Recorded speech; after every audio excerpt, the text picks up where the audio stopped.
About 2 years ago, excuse me, I'm out of breath, I had to catch a bus and I was running late. So I had to, oh, my hair looks great like that, I should do that, sorry. I had to run for a bus. I mean run, like flat out sprint for this bus. And I was going to be late, no one's coming up behind me, it's fine. I was running late, sprinting for the bus. And I sat down on the bus, completely out of breath, totally exhausted. And I started to taste something in my mouth. I thought for about 5 seconds, what is that? What am I tasting in my mouth? And I realised after like 5-10 seconds that it was blood. But I, like Jesus in a time of great stress, had started bleeding out of places that I shouldn't have. So I decided that it was time to stop being so grossly unfit and become a fit and athletic person. 2 years later, we're finally doing something about, look, I'm wearing shorts and trainers that don't fit properly, but that's a story for another time. And I've decided to start running and become a fit person. I bought myself a little, no, I didn't buy it, I downloaded it, it's free, a little app, I think called 5K Runner, which will eventually get me to running 5 kilometres, but for the time being it's just making me run a minute at a time, which is good because that's just about the point when I start wishing I was dead.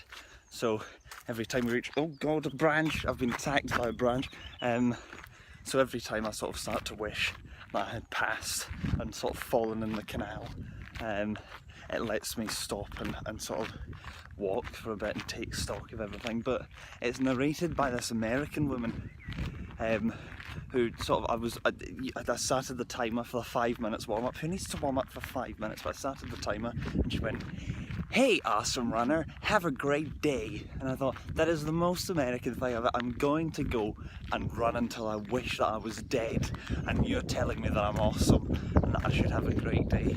And then when I was running, I'd been running for about 30 seconds and she went, "Great job, you're doing fantastic." I thought, shut the fuck. I'm getting better. It's like nearly it's about 5:30, I think, maybe just after that.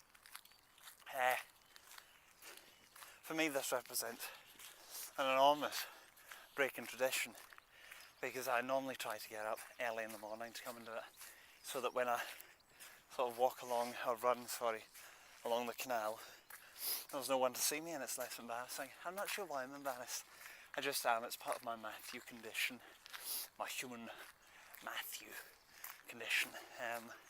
But today I'm doing it, there's a bunny rabbit just went by me. Today I'm doing it in the evening. I had a really quite fantastic day, which has helped put a lot of the things that have been worrying me recently to bed. So this is almost like a celebratory run, but it's also important because I feel kind of good enough and confident enough to come out during the evening when there are more likely to be more people about, although I say that I've seen one person. But for me to break tradition like that is a big deal for me. Tradition is not really the right word for it. Neurosis, C's would be plural, excuse me, neurosis is near the point. You'll notice I'm wearing exactly the same get-up as last time. That's because I only own one set of running clothes. Because I didn't expect to keep going with it, but I have done. Look at me, exercising. Go me. Look who bought a new exercise shirt. It's exactly the same as the old one, but it's black rather than navy blue now. I am knackered. Is that a word that exists outside Scotland? I have absolutely no idea. I suppose I could hear some sort of North of England person saying that they are absolutely knackered. So I suppose it is a word that must exists out with our borders. But I find it difficult to believe that an American or a Canadian might say that they were feeling absolutely knackered.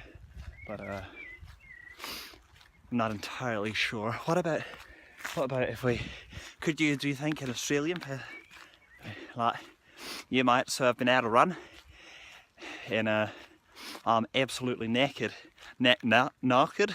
No, that wouldn't work at all. That is a bad one.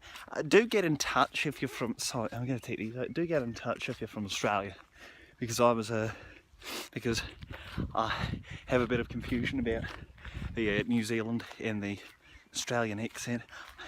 I can't do either of them, but I found it for a very long time. I'm still talking in the accent for a very long time. I thought it was very difficult to tell the difference between an American and a Canadian accent. And then I got Canadian lecturers, and I figured out that the way you do it is listen for the way you say out, because if they are an American, then they'll say, you know, I was out the other day, but you know, it's a thing that people say, these Canadians say oot, they don't say oot, they say out. So I'll be talking and they'll say that they went out and about, not oot and about. God, entertaining, informative. These exercise vlogs, they're good. My arm is fucking tired holding it up. I mean, really tired. I'm trying to stop swearing as much because I do it far too often. It's uncivilized. It's not really uncivilized. I like swearing, but I don't do it very well, so I'm trying to get better about how I swear.